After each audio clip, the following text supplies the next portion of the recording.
ស្រុកលីស្រែលីម៉ែលីពុកអើ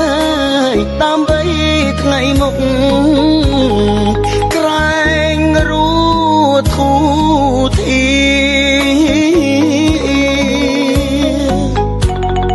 ទៅធ្វើពលកទាំងចិត្តរងាពលពីងថាលា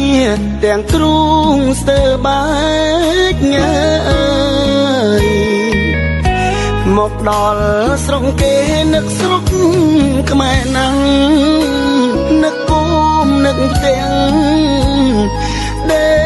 កឈោទឹកភ្នែកកា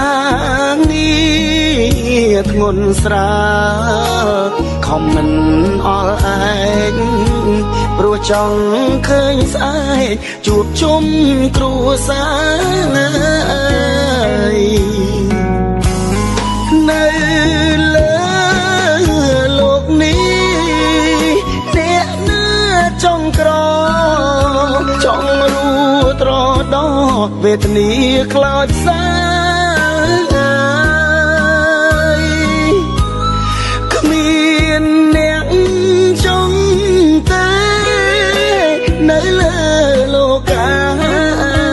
គ្រប់រូបប្រាថ្នា